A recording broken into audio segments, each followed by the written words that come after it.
नमस्कार दोस्तों, एमदार learning app पर आपका स्वागत है। हमारा एक बहुत ही छोटा सा टॉपिक है, लेकिन वो बहुत ही महत्वपूर्ण स्थान रखता है, जिसका नाम है वचन। दोस्तों, वचन क्या है, एक वचन को कैसे परिवर्तित करते हैं, इसके बहुत ही कम और छोटे नियम हैं। तो ध्यान से समझते हैं क्या है वचन।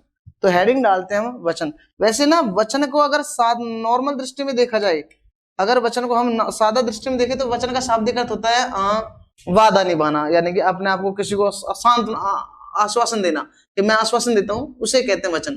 तो यहाँ पर हेडिंग डालते हैं अपन वचन। और वचन क्या होता है, ठीक है। वचन का हिंदी में शाब्दिक अर्थ तो होता है आश्वासन देना, लेकिन व्याकरणिक दृष्टि से अगर देखा जाए तो वचन का शाब्दिक अर्थ होता है संख्या से है। वचन का शाब्दिक अर्थ किससे माना जाता है? संख्या से होता है, ठीक है। तो विकारी शब्द की संख्या को दर्शाने वाले शब्द वचन कहलाते हैं। विकारी संज्ञा सर्वनाम विशेषण क्रिया, तो विकारी शब्द की संख्या को दर्शाने वाले शब्द वचन कहलाते हैं। हिंदी में वचन दो प्रकार के होते हैं, एक वचन या द्विवचन। एक वचन या द्विवचन। और इसके बाद कुछ शब्द तो ऐसे हैं दोस्तों जो सदैव बहुवचन होते हैं, कुछ शब्द ऐसे हैं जो सदैव एक वचन होते हैं। उन शब्दों को आपको देखो रचना पड़ेगा, जैसे हस्ताक्षर है, आंसू है, लोग है, प्राण है, जनता है।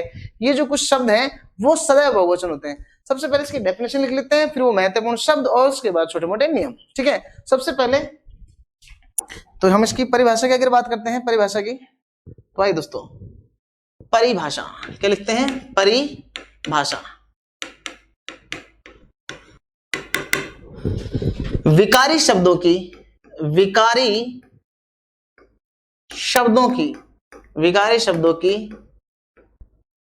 संख्या बताने वाले गुणधर्म क्या कहलाते हैं दोस्तों? गुणधर्म वचन कहलाते हैं। बिल्कुल, गुणधर्म से तात्पर्य तत्व हैं। वे तत्व, वे शब्द जो विकारी शब्दों की संख्या बताने वाले शब्द क्या कहलाते हैं? गुणधर्म बताने वाले शब्द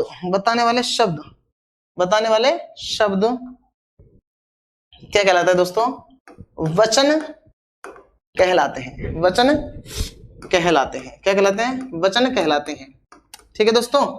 इसके बाद अगर हम बात करते हैं तो हिंदी में वचन दो प्रकार। ये जो मैं लिखते चल रहा हूँ सिंपल चीजें, वो तो ज्यादा समय खराब करने की जरूरत है, धीरे समझते रहो। उसके बाद में एक एक चीज को समझा दूंगा। तो नेक्स्ट अगर मैं लिखता हूं कि हिंदी में वचन दो प्रकार के होते हैं। हिंदी में वचन दो प्रकार के होते हैं। हिंदी में वचन दो प्रकार के होते हैं। हिंदी में वचन होते हैं दो प्रकार के होते हैं, ठीक है। हिंदी में वचन दो प्रकार के होते हैं। हिंदी में वचन दो प्रकार के होते हैं। कौन कौन से होते हैं? नंबर एक तो है वो है एक वचन, ठीक है। और नंबर विकारी शब्द किसे कहते हैं? संज्ञा सर्वनाम विशेषण क्रिया, जो एक का बोध कराते हैं, ठीक है। और जो दो का या दो से अधिक का बोध कराते हैं वो क्या कहलाते हैं? द्विवचन। एक तो है एक वचन और एक है द्विवचन। तो मैं इसके बारे में लिख सकता हूं कि एक विकारी शब्द का बोध कराते हैं। एक विकारी शब्द का बोध कराते हैं। एक विकारी शब्द का बोध कराते हैं दोस्तों। ये क्या करते हैं? एक विकारी शब्द का बोध कराते हैं। जैसे मान लो मैंने लिखा लड़का हुआ, एक लड़का है, हाथी है, पुस्तक है। ये सब सिंपल है, एक एक है, ठीक है। और अगर मैं ये कहूं कि दो या दो से अधिक, दो या दो से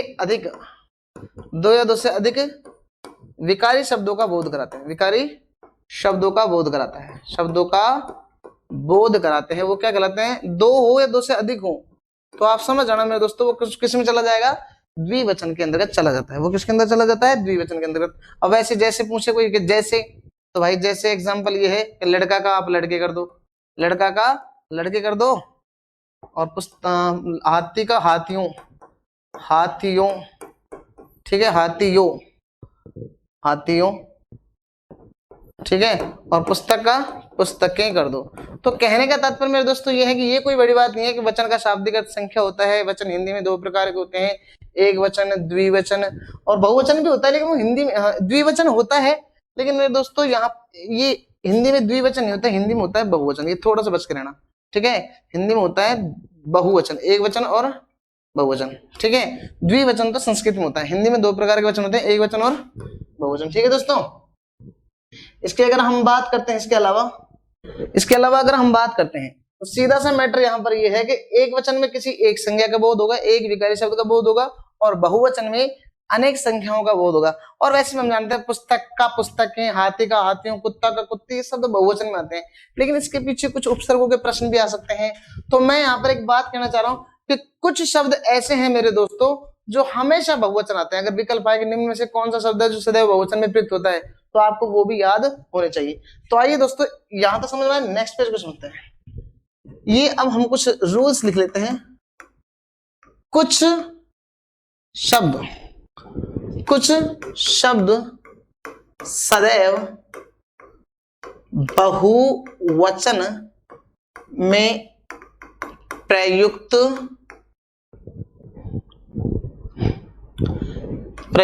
होते हैं। इन शब्दों को ना आप रट लो तो बेटर है, क्योंकि यहां से प्रश्न ज्यादा आते हैं।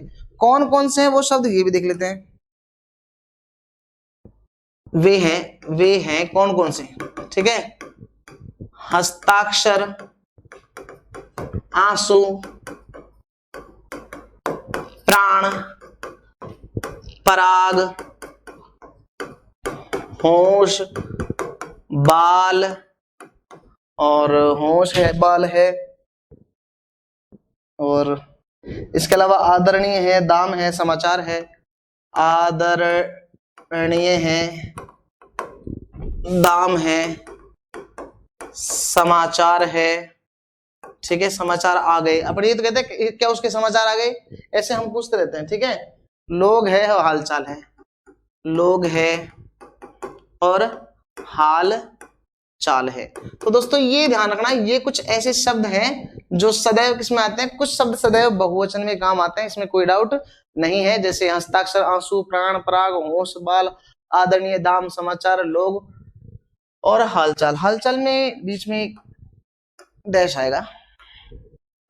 तो अपन कहते हैं जैसे यह मेरा हस्ताक्षर है। अगर मैं कहूं कि जैसे एग्जांपल के लिए मैं आपको सिद्ध कर देता हूं, यह मेरा हस्ताक्षर, अगर ये वाक्य कहता है यह मेरा हस्ताक्षर है, यह मेरा हस्ताक्षर है, तो निश्चित है दोस्तों गलत है, शुद्ध होगा ये मेरे, क्योंकि हस्ताक्षर हमेशा बहुवचन में यूज होता है। ये मेरे हस्ताक्षर हैं, ठीक है दोस्तों, ये मेरे हस्ताक्षर है। आंसू, आंसू आ गया, आंसू आ गया, मेरी आंख से आंसू आ गया, ऐसे बोल सकते हैं आ गया, आंसू आ गया नहीं, आंसू आ गए, आंसू आ गए। तो मेरे दोस्तों ये गलत है, ये सही है। तो कहने का तात्पर्य है कि जैसे प्राण उड़ गया, उड़ गए, प्राण उड़ गए, होश आ गया, आ गए, होश आ गए, तो उसके होश, प्राण उड़ गए, उसके होश उड़ गए। तो ये ध्यान रखना मेरे दोस्तों, कुछ शब्द ऐसे होते हैं जो सदैव बहुवचन में प्रयोग में लाए जाते हैं, कुछ शब्द ऐसे होते हैं दोस्तों, ठीक है। इसके अलावा अब मैं आपको कुछ ऐसे नियम बताने जा रहा हूं जो एक वचन से बहुवचन में प्रयोग में बदलते हैं। तो दोस्तों हम इसके बारे में कुछ नियम लिखते हैं, और वो क्या नियम है दोस्तों, शब्द के अंत में आ के स्थान में ए बदलते हैं। तो हम इसको नेक्स्ट कर देते हैं। शब्द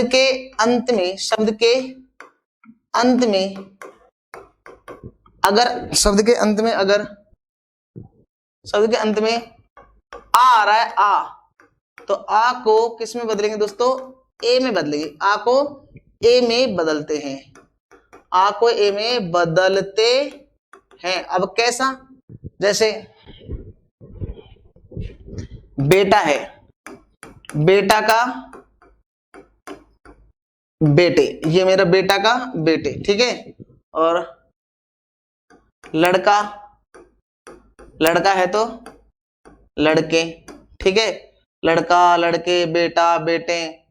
तो ये जो कुछ वर्ड्स होते हैं मेरे दोस्तों, उनको आ का जैसे बस्ता का बस्ते कर दिया। बस्ता, मेरे पास कुछ बस्ता है, कुछ बस्ते हैं। बस्ता तो समझते ना आप, बस्ता एक वर्ड होता है जो हम स्कूल में जाते थे, उसके यूज होते हैं। और पपीता का पपीते, पपीता का पपीते, और ये हो गया, ये हो गया, ये हो गया, ये हो गया। और दूसरा जो है वो है दोस्तों रसगुल्ला। रसगुल्ला अगर एक वर्ड है तो रसगुल्ला का रसगुल्ले। तो मेरे दोस्तों ये ध्यान रखना, कुछ वर्ड ऐसे होते हैं जो हम एक वचन को बहुवचन में बदलने के काम आते हैं। तो आ का हमने क्या किया, ए किया। अब आ को ए में बदलते हैं, ठीक है। दूसरा है आ को हम किस में बदलते हैं, आ को ए में बदलते हैं। ये चंद्र बिंदु वाला आएगा, तो ये तो है आ को ए में।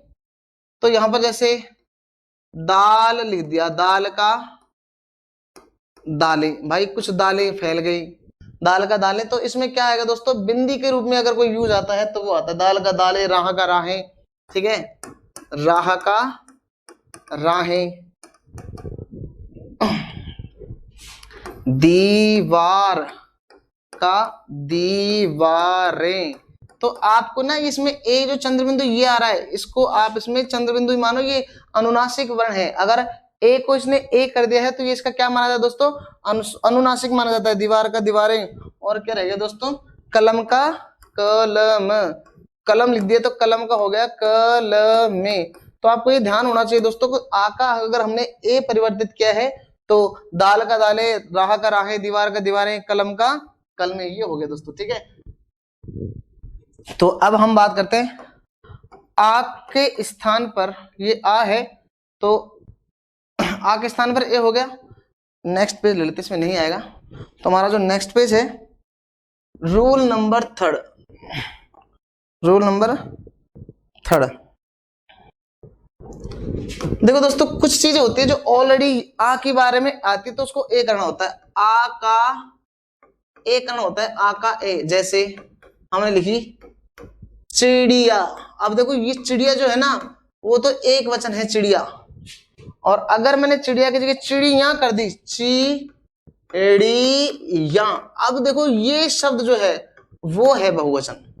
चिड़िया का चिड़िया, आ का सॉरी, इसमें मैं ये कह सकता हूं कि या का आ कर देते हैं, इसमें मैं कहता हूं या आ रहा है तो या का या कर देंगे, बस ये ध्यान रखना। जैसे या आ रहा है तो आ कर देंगे, ठीक है। डिबिया का डिबिया, डिबिया, और डिबिया का डिबिया, डिबिया। तो ये ध्यान रखना मेरे दोस्तों, कुछ शब्द ऐसे होते हैं तो आ का ए करना पड़ता है, ठीक है। और अगर हम बात करते हैं तो ऊ के स्थान पर ए लगाते हैं। चौथा नियम क्या है, छोटा ऊ हो चाहे बड़ा ऊ हो, इसके स्थान पर हमें क्या लगाना पड़ता है, ए लगाना पड़ता है, ठीक है। जैसे वधु का ये आ रहा है वधु, तो वधु का आ जाएंगे वधुएं, वधुएं, ठीक है। और वस्तु ये लिख दिया मैंने वस्तु, और मैंने लिख दिया वस्तु का वस्तुएं। तो एक बात ध्यान रखना दोस्तों, जिन वर्णों में लास्ट में छोटा ऊ और बड़ा ऊ आता है तो उनको बहुवचन करने के लिए हमें ऊ के स्थान पर ऊ का प्रयोग करना पड़ता है, ठीक है दोस्तों। और जो लास्ट है वो है, अगर छोटी ई आए या बड़ी ई आए तो पहली बात तो उसको बहुवचन करने के लिए यो लगाया जाता है, यो, ठीक है, यो। और जो मात्रा ये होती है ना, ये किस में कन्वर्ट हो जाती है, छोटी ई में। जैसे मान लो मैंने लिख दिया जाति, अब जाति का जाति यो, ठीक है। अब मैं लिख दिया रोटी, ये बड़ी है ना, ऑटोमेटिक हो जाएगा रोटियों, रोटियों। तो कहने का तात्पर्य है रोटी का रोटियों, जाति का जातियों, और है गाड़ी का गाड़ियों, गाड़ी ये बड़ी है तो इसको अगर मैं बहुवचन करूंगा तो गाड़ियों। तो मेरे दोस्तों एक बात तो तय है कि आपको तीसरा चौथा पांचवा, फर्स्ट क्रम से पहला दूसरा तीसरा चौथा पांचवा, तो आपको यदि शब्दों को बहुवचन करना है मेरे दोस्तों, तो बहुवचन करने का सीधा सा तरीका है इन शब्दों का प्रयोग होना चाहिए। और जो मैंने ये वर्ड्स लिखे हैं दोस्तों, कुछ शब्द हस्ताक्षर, आंसू, प्राण, पराग, होश, बाल, आदरणीय, एक वर्ड और है जो फेमस वर्ड है दर्शन। तो मेरे दोस्तों ये कुछ शब्द हैं जो आपको पता होना चाहिए, ये ऑल ऑटोमेटिक क्या माने जाते हैं दोस्तों, बहुवचन के रूप में माने जाते हैं। तो कहने का तात्पर्य यह है कि इन शब्दों को बहुवचन, कुछ शब्द, एक लास्ट में रूल है। तो दोस्तों हमारा जो अंतिम नियम है वो है कि कुछ शब्द ऐसे होते हैं जिनको बहुवचन करने के लिए वे शब्द लगाने पड़ते हैं जो उनको हाईलाइट रूप से, प्रथ रूप से बहुवचन दिखाते हैं। जैसे जन है, गण है, वर्ग है, हर है, मंडल है, आदि लगाकर भी हम बहुवचन बना सकते हैं, आदि लगाकर भी हम बहुवचन शब्द बना सकते हैं, ठीक है। लेकिन वो होते हैं जो जातिवाचक शब्द होते हैं, बहुवचन शब्द बनाते हैं। अब कैसे बनाते हैं, मान लीजिए मैंने लिखा गुरु, तो गुरु के साथ मैंने लिख दिया जन, तो वर्ड क्या बनेगा, गुरु जन। अब एक गुरु नहीं है, सारे गुरुजनों को प्रणाम हो जाता है। अध्यापक का अध्यापक गण, तो इसके साथ क्या लगेगा, प्लस गण, तो ऑटोमेटिक क्या बनेगा दोस्तों, अध्यापक गण, ठीक है दोस्तों। इसके बाद वर्ग, अब मैं इनके साथ वर्ग लगा देता हूं, वर्ग वर्ग, तो यहां पर मैं लिख देता हूं लेखक वर्ग और युवा वर्ग। क्या लिख देता हूं, लेखक वर्ग और युवा वर्ग। ठीक है दोस्तों, खेती के साथ मैं लगा देता हूं हर, खेती प्लस हर बराबर ये बन गया खेती हर। तो दोस्तों ये ध्यान रखना, इसके बाद खेती प्लस हर बराबर खेती हर। मैं मंत्री प्लस मंडल, इसमें जो है मंत्री की मात्रा छोटी हो जाएगी, वो बनेगा मंत्री मंडल। तो कहने का तात्पर्य मेरे दोस्तों इतना सा ध्यान रखना, कुछ शब्द ऐसे हैं जिनको बहुवचन बनाते समय आपको ये शब्द लगाने पड़ेंगे, जन गण वर्ग हर और मंडल। और जो लास्ट वाला रूल है जनता वर्षा हवा आग, इसको क्या करते हैं दोस्तों, मैं इसके नेक्स्ट पेज में बता देता हूं कि कुछ शब्द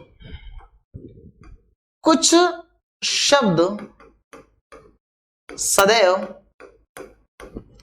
एक वचन में ही होते हैं, कुछ शब्द सदैव एक वचन में ही होते हैं, उनका कभी बहुवचन नहीं बनता है, एक वचन ही होते हैं। जैसे एग्जाम्पल के लिए जनता है, वर्षा है, हवा है और आग है। मेरे दोस्तों ये ध्यान रखना, ये जो वर्ड है एग्जाम्पल, तो ये ध्यान रखना मेरे दोस्तों, ये शब्द सदैव, जैसे वर्षा आ रही है, वर्षा हो रही है, ऐसी नहीं वर्षाएं हो रही हैं, कभी नहीं कह सकता। तो ये शब्द जो होते हैं जनता वर्षा हवा आग, ये सदैव मेरे मित्रों एक वचन में ही होती है। तो इस टॉपिक का बड़ा कोई मैटर नहीं है, अब दोबारा समझ लीजिए, छोटा सा है कि देखिए दोस्तों, वचन का शाब्दिक अर्थ होता है संख्या, विकारी शब्दों की संख्या बताने वाले गुणधर्म शब्द क्या कहलाते हैं, जो विकारी शब्दों की संख्या बताते हैं। वैसे वचन का शाब्दिक अर्थ हिंदी में तो आश्वासन देना होता है कि मैं तुम्हें वचन देता हूँ, आश्वासन देता हूँ, लेकिन यहाँ व्याकरणिक दृष्टि से अगर इसकी बात करें तो इसका अर्थ क्या होता है दोस्तों, संख्या होता है। ठीक है, हिंदी में वचन दो प्रकार के होते हैं, एक वचन और बहुवचन। पेपर वाला बहुत चालाक है, वो कहेगा एक वचन द्विवचन, द्विवचन नहीं होता, द्विवचन संस्कृत में होता है, ये भी ध्यान रखना, एक वचन और बहुवचन। एक विकारी शब्द का बोध कराता है एक वचन, और अगर दो या दो से अधिक विकारी शब्दों का बोध कराते हैं वो क्या कहलाता है, बहुवचन। मैंने ये बताया था कुछ शब्द सदैव बहुवचन होते हैं, कौन कौन से, हस्ताक्षर, आंसू, प्राण, पराग, होश, बाल, आदरणीय, दर्शन, और ये क्या है, ठीक है। और दोस्तों समाचार, लोग, हालचाल, ये शब्द पहले से ही बहुवचन होते हैं। जैसे यह मेरा हस्ताक्षर है, गलत है, ये मेरे हस्ताक्षर है, राइट है। आंसू आ गया, गलत है, आंसू आ गया सही है। ठीक है, और देखो दोस्तों, शब्द के अंत में अगर आ आता है तो आ को ए में बदलते हैं, तो क्या होता है, वो बहुवचन, बेटा का बेटे, ठीक है ना, और लड़का का लड़के, बस्ता का बस्ते, पपीता का पपीते, रसगुल्ला का रसगुल्ले। अगर आ रहा है तो ए में बदलो, दो तरीके हैं, एक तो ए में और एक ए में, डिफरेंट है। दाल का दाणे, राह का राहें, दीवार का दीवारें, तो ये ध्यान रखना। तीसरा है या आता है, ये सबसे मोस्ट है दोस्तों, अगर या आता है तो या में बदलो, चंद बिंदु बदलो, चिड़िया आ रहा है तो चिड़िया, डिबी आ रहा है तो डिबिया। ठीक है, नेक्स्ट है ऊ आता है तो ए में बदलो, वधु का वधुएं और वस्तु का वस्तुएं। छोटी ई आए चाहे बड़ी ई आए तो बहुवचन बनाने से तो यो करो और इसको करो छोटी ई। जाति का जातियों, ये तो ऑटोमेटिक छोटी है, कोई दिक्कत नहीं है, लेकिन ये बड़ी है रोटी, तो इसको छोटा कर दिया रोटियों। गाड़ी बड़ा है तो गाड़ियों। ठीक है दोस्तों, नेक्स्ट जनगण वर्ण, ये मैंने आपको बताया है अभी, इनके साथ ये शब्द लगेंगे। और कुछ शब्द सदैव के होते हैं दोस्तों, एक वचन होते हैं। और दोस्तों ये है हमारा वचन का टॉपिक। इसी के साथ हमारा आज का ये वीडियो समाप्त होता है। मिलते हैं अगले टॉपिक में नए वीडियो के साथ, तब तक के लिए जय हिंद जय भारत।